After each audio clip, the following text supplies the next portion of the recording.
Hi friends, എല്ലാവർക്കും നമസ്കാരം. ഇന്ന് നമ്മൾ നല്ല ടേസ്റ്റി ആയിട്ടുള്ള ഒരു ചെമ്മീൻ മസാലയുടെ റെസിപ്പിയാണ് കാണിക്കുന്നത്. നാടൻ രീതിയിൽ ചെയ്യാൻ പറ്റുന്ന ഒരു സിമ്പിളായിട്ടുള്ള റെസിപ്പി. അപ്പോൾ അതെങ്ങനെ ചെയ്യാൻ നോക്കാം. അപ്പോൾ ഈ ഒരു ചെമ്മീൻ മസാല ഉണ്ടാക്കാൻ വേണ്ടിയിട്ട് നമ്മളിവിടെ ഒരു പാൻ അടുപ്പത്ത് വെച്ചിട്ടുണ്ട്. അപ്പോൾ അതിന് പകരം നിങ്ങളുടെ കയ്യിൽ മൺചട്ടി ഉണ്ടെങ്കിൽ മൺചട്ടിയിൽ നമുക്കത് ചെയ്തെടുക്കാം. ഇനി പാൻ നന്നായിട്ട് ചൂടായി വരുന്ന സമയത്ത് അതിലേക്ക് ഒരു 2 ടേബിൾ സ്പൂൺ വെളിച്ചെണ്ണ ഒഴിച്ചു കൊടുക്കാം. ഇത് നമ്മൾ നാടൻ രീതിയിൽ ചെയ്യുന്ന ഒരു റെസിപ്പി ആയതുകൊണ്ട് വെളിച്ചെണ്ണ എടുക്കുക കേട്ടോ, കൂടുതൽ നല്ലത്. ഇനി എണ്ണ നന്നായിട്ട് ചൂടായി വരുമ്പോൾ അതിലേക്ക് കുറച്ച് പെരിഞ്ജീരകം ചേർത്ത് കൊടുക്കാം. അപ്പോൾ ഞാനിവിടെ 1/2 ടീസ്പൂൺ പെരിഞ്ജീരകമാണ് ചേർത്തിരിക്കുന്നത്. പെരിഞ്ജീരകത്തിൻ്റെ ഫ്ലേവർ നമുക്ക് കൂടുതലായിട്ട് ഇഷ്ടമാണെങ്കിൽ ഏകദേശം 1 ടീസ്പൂൺ വരെയൊക്കെ ചേർക്കാം. ഇനി ഇത് നന്നായി മൂത്ത് നല്ലൊരു സ്മെല്ലൊക്കെ വന്നു തുടങ്ങിയാൽ ഇതിലേക്ക് നമുക്ക് ഒരു 1.5 ടേബിൾ സ്പൂൺ വെളുത്തുള്ളി ഇഞ്ചിയും കൂടിയിട്ട് ചതച്ചത് ചേർക്കാം. എന്നിട്ട് വെളുത്തുള്ളിയുടെയും ഇഞ്ചിയുടെയും പച്ചമണം മാറുന്നത് വരെ നന്നായിട്ട് വഴറ്റി കൊടുക്കുക. അതിനുശേഷം ഇതിലേക്ക് ഒരു 2 സവാള ഇതുപോലെ ചെറുതായി സ്ലൈസ് ചെയ്തിട്ട് ചേർത്ത് കൊടുക്കാം. പിന്നെ ഒരു 3 പച്ചമുളക് ഇതുപോലെ നെടുക കീറിയിട്ട് ചേർക്കാം. ഇനി ഈ സവാള നന്നായിട്ട് വഴറ്റിയെടുക്കണം. അപ്പോൾ അത് പെട്ടെന്ന് നന്നായിട്ട് വഴന്ന് വരാൻ വേണ്ടിയിട്ട് ആദ്യം കുറച്ച് ഉപ്പ് ചേർത്ത് കൊടുക്കാം. എന്നിട്ട് ഇത് നന്നായിട്ട് വഴറ്റിയെടുക്കാം. ഏകദേശം ഒരു യെല്ലോ കളറാവുന്നത് വരെ വഴറ്റിയെടുക്കാം. അപ്പോൾ ഒരു മീഡിയം ഫ്ലെയിമിൽ വെച്ചിട്ട് ഏകദേശം ഒരു 10 മിനിറ്റൊക്കെ സമയമെടുക്കും. അതുവരെ നന്നായിട്ട് വഴറ്റി കൊടുക്കുക. എന്നിട്ട് ഈ സവാള ഇതുപോലെ നന്നായിട്ട് വഴന്നു വന്നാൽ ഇതിലേക്ക് കുറച്ച് കറിവേപ്പില ചേർക്കാം. നന്നായിട്ടൊന്ന് മിക്സ് ചെയ്തെടുക്കാം. അതിനുശേഷം ഒരു ചെറിയ തക്കാളി കഷ്ണങ്ങളാക്കിയിട്ട് ചേർക്കാം. ഇനി തക്കാളി നന്നായിട്ട് സോഫ്റ്റായിട്ട് നന്നായിട്ടൊന്ന് ഉടഞ്ഞു വരുന്നവരെ ഇളക്കി കൊടുക്കാം. ഇപ്പോൾ തക്കാളി നല്ല സോഫ്റ്റായിട്ട് കിട്ടിയിട്ടുണ്ട്. ഇനി നമുക്ക് അതിലേക്ക് ആവശ്യത്തിനുള്ള പൊടികളൊക്കെ ചേർത്ത് കൊടുക്കാം. അപ്പോൾ ആദ്യം ഒരു 1/2 ടീസ്പൂണിനടുത്ത് മഞ്ഞൾപ്പൊടി ചേർക്കാം. പിന്നെ 1 ടേബിൾ സ്പൂൺ മുളക് പൊടി ചേർക്കാം. അപ്പോൾ ഈ മുളക് പൊടിയുടെ അളവ് എന്ന് പറയുമ്പോൾ ഓരോരുത്തരുടെയും എരിവിനനുസരിച്ച് ചേർത്ത് കൊടുക്കുക. പിന്നെ നമ്മൾ ചേർത്ത് കൊടുക്കുന്നത് 1 ടേബിൾ സ്പൂൺ തന്നെ മല്ലിപ്പൊടിയാണ്.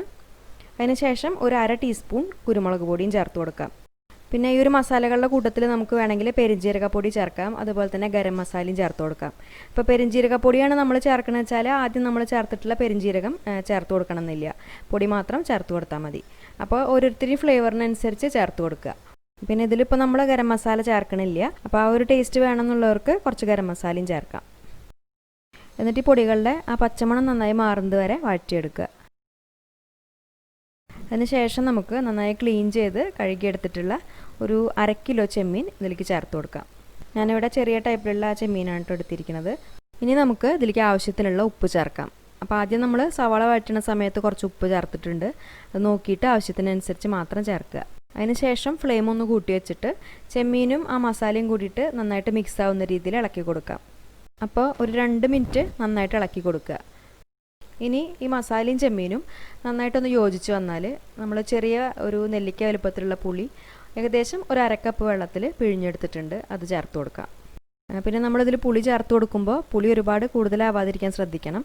ആദ്യം നമ്മൾ ഒരു ചെറിയ തക്കാളിയും ചേർത്തിട്ടുണ്ടല്ലോ, അപ്പോൾ പുളി കൂടി കഴിഞ്ഞാൽ അത്ര നന്നാവില്ല.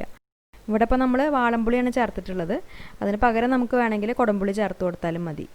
ഇനി നമ്മൾ ഈ ചേർത്ത് കൊടുത്തിട്ടുള്ള പുളി ചെമ്മീനിൽ നന്നായിട്ടൊന്ന് പിടിച്ച് കിട്ടണം. അപ്പോൾ അതിന് വേണ്ടിയിട്ട് നമുക്ക് ഇതൊന്ന് അടച്ച് വെച്ചിട്ട് ഒരു 3-4 മിനിറ്റ് മീഡിയം ഫ്ലെയിമിൽ ഒന്ന് വേവിച്ചെടുക്കാം. ഇപ്പോൾ ചെമ്മീൻ ഏകദേശം ഒന്ന് കുക്കായി വന്നിട്ടുണ്ട്. ആ പുളിയൊക്കെ ഏകദേശം ഒന്ന് പിടിച്ചിട്ടുണ്ട്. ഇനി ഈ സമയത്ത് നമുക്കതിലേക്ക് ഒരു 1/2 കപ്പ് കട്ടിയുള്ള തേങ്ങാപ്പാൽ ചേർത്ത് കൊടുക്കാം. എന്നിട്ട് നന്നായിട്ടൊന്ന് മിക്സ് ചെയ്ത് കൊടുത്തതിന് ശേഷം ഇത് നമ്മൾ തുറന്ന് വെച്ചിട്ട് മീഡിയം ഫ്ലെയിമിൽ ഒരു 10 മിനിറ്റും കൂടി ഒന്ന് വേവിച്ചെടുക്കാം. ചെമ്മീൻ എന്ന് പറയുമ്പോൾ പെട്ടെന്ന് തന്നെ വേവുന്ന ഒരു മീനാണ്. ഇത് കൂടുതൽ സമയം വേവിച്ച് കഴിഞ്ഞാൽ ഹാർഡായി പോവും. ഒരു 10 മിനിറ്റൊക്കെ ആകുമ്പോഴേക്കും ഇതിൻ്റെ മേലെയും സൈഡിലൊക്കെ എണ്ണ തെളിയാനായിട്ട് തുടങ്ങും. അതുവരെ മാത്രം ഒന്ന് വേവിച്ചെടുക്കുക. പിന്നെ ഇടയ്ക്ക് നമ്മളൊന്ന് ഇളക്കി കൊടുക്കുക. ഇപ്പോൾ അത് ഏകദേശം ആയിട്ടുണ്ട്. കണ്ടില്ലേ, ആ കളറൊക്കെ ഒന്ന് മാറി മേലെ എണ്ണയൊക്കെ തെളിഞ്ഞ് വന്നിട്ടുണ്ട്. ഇതിനി നമ്മൾ ഒരുപാട് അങ്ങോട്ട് ഡ്രൈ ആക്കി എടുക്കണില്ല, കുറച്ചൊന്ന് ലൂസായിട്ടുള്ള രീതിയിലാണ് എടുക്കുന്നത്. ഇനിയിപ്പോൾ നമുക്ക് കുറച്ചും കൂടി ഒന്ന് ഡ്രൈ ആയിട്ട് വേണമെങ്കിൽ കുറച്ച് സമയം കൂടി ഒന്ന് തുറന്ന് വെച്ചിട്ട് വേവിച്ചെടുത്താൽ മതി. അപ്പോൾ ഇനി അവസാനമായിട്ട് നമുക്കിതിൽ ഒരു 1/2 ടീസ്പൂൺ പെപ്പർ പൗഡർ ചേർത്ത് കൊടുക്കാം, അതായത് കുരുമുളക് പൊടി ചേർക്കാം. ഈ സമയത്ത് ഈ കുരുമുളക് പൊടി ചേർക്കുമ്പോൾ നല്ലൊരു ഫ്ലേവർ കിട്ടും മസാലയ്ക്ക്. പിന്നെ കുറച്ച് കറിവേപ്പില ചേർക്കാം. അതിനുശേഷം ആ നാടൻ ടേസ്റ്റ് ഒന്ന് മുന്നിട്ട് നിൽക്കാൻ വേണ്ടിയിട്ട് കുറച്ച് പച്ച വെളിച്ചെണ്ണയും കൂടി ഒന്ന് ചേർത്ത് കൊടുത്തിട്ട് മിക്സ് ചെയ്തെടുത്താൽ നല്ല അടിപൊളിയായിട്ടുള്ള ചെമ്മീൻ മസാല റെഡിയായി. അപ്പോൾ ഇത്രയേ ഉള്ളൂ ഈ റെസിപ്പി. വളരെ സിമ്പിളായിട്ട് നമുക്ക് ഉണ്ടാക്കാവുന്നതേ ഉള്ളൂ. ഇതിനി നമുക്ക് ചോറിൻ്റെ കൂടെയോ അല്ലെങ്കിൽ നമുക്ക് ഇഷ്ടപ്പെട്ട എന്തിൻ്റെ കൂടെ കഴിക്കാനും നല്ല ടേസ്റ്റാണ്. അപ്പോൾ ഈ റെസിപ്പി നിങ്ങൾക്ക് ഇഷ്ടപ്പെട്ടു എന്ന് വിചാരിക്കുന്നു. എന്തായാലും ഉണ്ടാക്കുന്ന സമയത്ത് അഭിപ്രായങ്ങളൊക്കെ അറിയിക്കുക. പിന്നെ വീഡിയോ നിങ്ങൾക്ക് ഇഷ്ടപ്പെട്ടാൽ ലൈക്ക് ചെയ്യുക, ഷെയർ ചെയ്യുക. അതുപോലെ ചാനൽ സബ്സ്ക്രൈബ് ചെയ്യാത്തവർ മറക്കാതെ ഒന്ന് സബ്സ്ക്രൈബ് ചെയ്ത് സപ്പോർട്ട് ചെയ്യുക. അപ്പോൾ ഇനി നല്ലൊരു ഈസി റെസിപ്പിയായിട്ട് വീണ്ടും വരാം. താങ്ക്